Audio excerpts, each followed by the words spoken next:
آج جنگ یہ ہے کہ خمینی کو ہیرو نہ بناؤ اس قوم کا، سید علی کو ہیرو نہ بناؤ اس قوم کا، سید حسن کو ہیرو نہ بناؤ اس قوم کا، کیونکہ ہیرو بناؤ گے تو یہ قوم اس کے پیچھے چلیں گی۔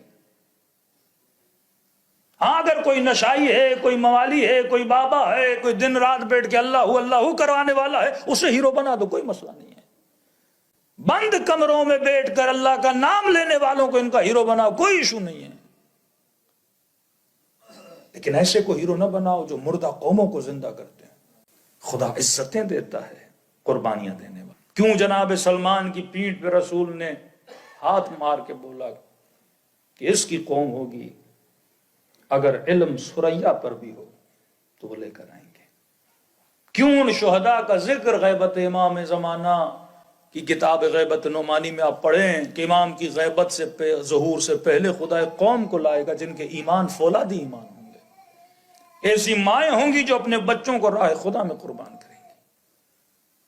کیوں رسول اپنے اصحاب کی محفل میں بیٹھ کے جب اصحاب نے پوچھا کہ یا رسول اللہ ہم سے بھی بہتر کوئی قوم ہے کہ ہم نے آپ کے ہاتھوں پہ ایمان لایا، ہم نے آپ کی مدد کی، کہاں تم سے بہتر بھی خدا قوم لائے گا۔ کہتے قیامت کے دن سب اس قوم کو دیکھ کے حالت غبطے میں چلے جائیں گے، حسرت کھائیں گے میں سے ہوتے، یا رسول اللہ کون ہے؟ ہم نے آپ پر جانیں قربان کی، ہم نے بچے قربان کیے، ہم نے مال قربان کیا، ہم نے ہجرتیں کی آپ کے لیے، ہم سے بہتر بھی کوئی قوم ہے؟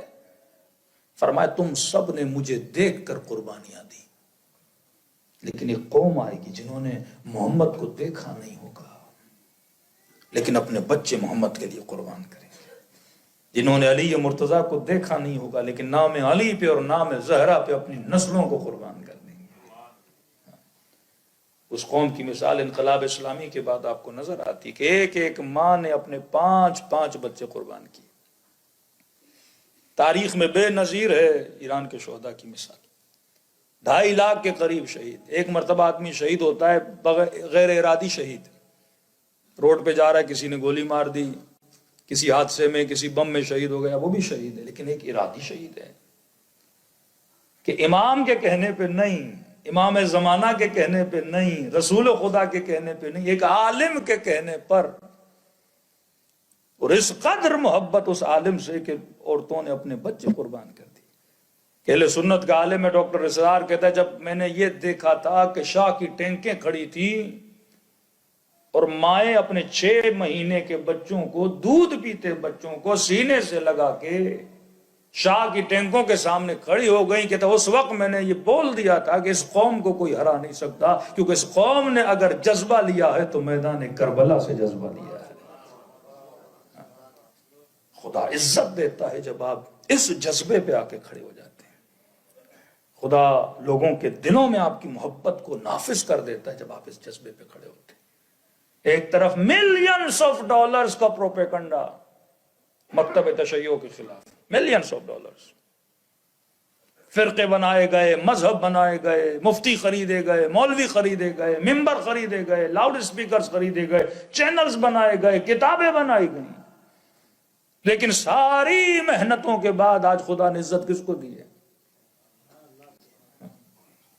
واقعاً آج عالم اسلام میں اگر وقت کے ظالم کے سامنے، وقت کے یزید کے سامنے اگر کسی میں ہمت ہے آنکھوں میں آنکھیں ڈال کے بات کرنے کی، وہ علی بن ابی طالب کے چاہنے والے ہیں۔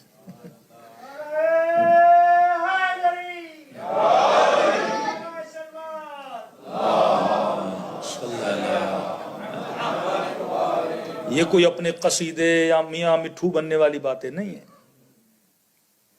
یہ سٹیٹمنٹس موجود ہیں اسرائیل کے پرائم منسٹر ہیں جو بھی ہے نیتنیاہو کی، جب اس سے پوچھا جاتا ہے کہ ہمیں 3 مسلم ممالک کے نام بتاؤ جن سے آپ کو بڑا خطرہ ہے، آپشن دیے جاتے ہیں 3 بتاؤ، تو وہ تینوں ناموں میں ایک ہی مسلم کنٹری کا نام لیتا ہے اور وہ وہی ملک تھا جو حیدر کرار کا ماننے والا تھا۔ یہ شجاعت، یہ ابوہت جو خدا نے آپ کو دی ہے، یہ کیوں دی ہے؟ ورنہ کھلانا پلانا، بچوں کے لیے گاڑیاں لینا، گھر لینا، یہ تو بہت سارے لوگ کرتے ہیں۔ اصل جو چیز آپ نے اپنی نسلوں کو منتقل کرنی ہے وہ جذبہ امیر المومنین ہے، وہ عشق امیر المومنین ہے، وہ علی ابن ابی طالب کی راہ و رسم پہ چلنا ہے۔ تبھی ہر ملک کو انہوں نے گرے لسٹ اور بلیک لسٹ میں ڈالا، ایف ای ٹی ایف نے کچھ قوانین بنائے، لیکن آج تک ہمارے حکمران اپنی قوموں کو بتاتے نہیں ہیں کہ بھئی ایف ای ٹی ایف کے قوانین تھے کیا۔ اب وہ خوشی کی جاتی ہے ہم گرے لسٹ سے نکل گئے، ہم بلیک لسٹ سے نکل گئے۔ بھئی کیسے نکلے تم؟ وہ قوانین ہیں کیا؟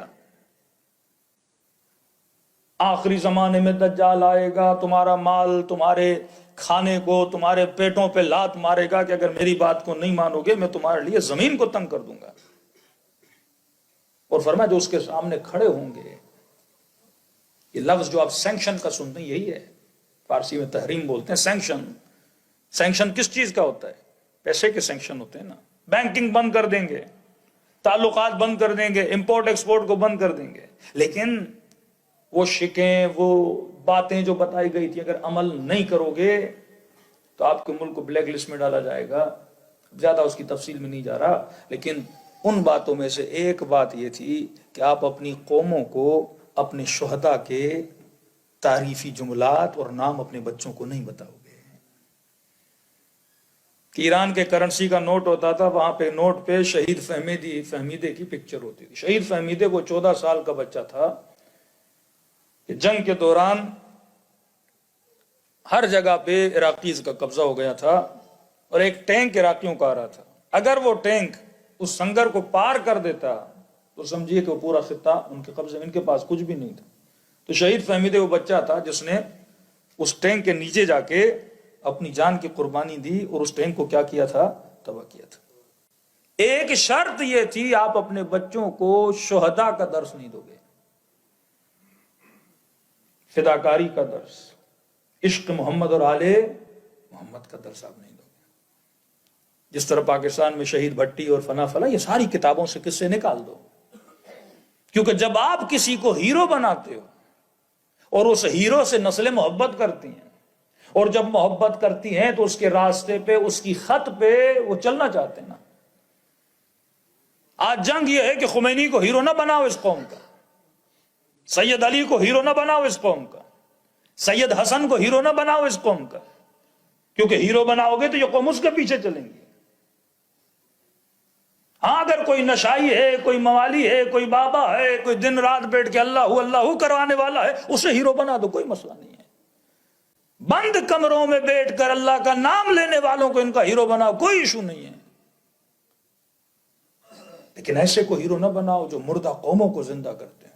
یہ بالی ووڈ کے ہیرو، یہ ہالی ووڈ کے ہیرو، ہاں یہ ہیرو بن جائیں، کوئی مسئلہ نہیں ہے، وہ تو چاہتے ہی ہیں یہ ہیرو بنے، یہ فٹ بالر ہیرو بنے، کرکٹر ہیرو بنے، یہ بچہ اس کا فالوور بنے، صبح سے شام تک ایک فٹ بالر کے پیچھے دوڑتا رہے، اسی کی طرح کپڑے پہننا چاہے، اسی کی طرح بال بنانا چاہے۔ اس خاتون کا اگر ہیرو بنانا ہے تو ایکٹریسز کو ہیرو بناؤ۔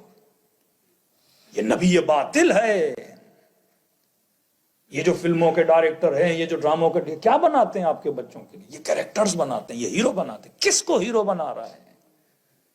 ایک معاشرے کا سب سے کرپٹ ترین جو کریکٹر ہوتا ہے وہ ہیرو ہوتا ہے۔ آج وہ جو معیار تھے، جو ویلیوز تھی، وہ معاشرے سے ختم ہو گئی ہیں۔ پہلے ویلیو یہ تھی کہ بندے کا کیریکٹر دیکھا جاتا تھا، بندے کی صفات دیکھی جاتی تھیں، بندے کا کردار دیکھا جاتا تھا، پھر معاشرہ اس کو اسٹیج پہ لاتا تھا یا آپ کو بچوں کے سامنے لاتا تھا۔ آج معیار کیا بنا؟ ویورشپ۔ ویورشپ کس راستے سے ملی یہ معیار نہیں ہے۔ کچھ بھی کر کے ویورشپ حاصل کرو، کپڑے اتار کے ویورشپ ملتی ہے، کوئی مسئلہ نہیں، لو ویورشپ۔ لوگوں کو تنگ کر کے ویورشپ ملتی ہے، کوئی بات نہیں، لو۔ کسی کے سر پہ پانی پھینک کر، کسی کے چہرے پہ کیک مار کر، الٹے پھلٹے حرکتیں کر کے ویورشپ لینی ہے، لے لو۔ جب ویورشپ مل گئی آپ امام باطل بنے، اور وہ جو ویورشپ کے پیچھے تھے وہ قوم تھی جو آپ کی اتباع کرتی ہے۔ پھر انہی کو اسٹیج پہ لایا جاتا ہے، جب اسٹیج پہ آگے تو گویا یہ امام بن گئے نا۔ آپ اپنی امام بارگاہوں میں، آپ اپنی مسجدوں میں، آپ اپنے گھروں میں کس کے فوٹو لگاتے ہو جو آپ کے رول ماڈل ہوتے ہیں؟ آج موبائلوں میں، آج ٹی وی پہ، آج سینما میں کن کے پوسٹرز لگتے ہیں؟ یہ امام باطل ہیں۔ 1 گھنٹہ اپنے بچوں کے دلوں میں آپ محبت محمد اور آل محمد ڈالتے اور 23 گھنٹے وہ آپ کی نسلوں کے دلوں میں باطل کی محبت ڈالتے رہتے. یہ وہ فکر تھی جو اہل بیت دینا چاہتے تھے کہ بندے خدا اپنی نسلوں کو یہ سمجھاؤ کہ ان کی سلیکشن عقل کی بنیاد پہ ہونی چاہیے. یہ شناس اللہ نے آپ کو دی کہ امام ہر کوئی نہیں ہوتا. جب امام تک یہ شناس ہے, آپ کو لاکھوں ڈالرز دیے جائیں, آپ اپنے امام کو بدلنے کے لیے تیار نہیں ہو اور دلیل دیتے ہو کہ علی کو اگر بدلنا بھی ہے تو علی سے بہتر لا کر دکھاؤ, تو اپنی زندگی کی سلیکشنز اور چوائسز میں آپ کیوں اس عقل کو چھوڑ دیتے ہو؟ کیوں ایسی چیزوں کو اپنا محبوب بناتے ہو جو نجاست سے بھری ہوئی ہیں؟ آج 2 گلاس اپنے بچے کے سامنے رکھو, ایک مثلا پانی کا گلاس رکھو, ایک گلاس مثال دے رہا ہوں کسی نجاست کا ہو. یہ شناس ہے نا بچے کو کہ بیٹا اس کو اٹھانا, اس کو نہیں اٹھانا, یہ نجس ہے, یہ پاک ہے. جب شناس دے دی نا, یہ تربیت دے دی, اب یہ بچہ معاشرے میں چلا جائے گا, اس کے سامنے بھی جب 2 گلاس آئیں گے نا, ایک نجاست کا ہوگا, ایک طہارت کا ہوگا, یہ کسے اٹھائے گا؟ طہارت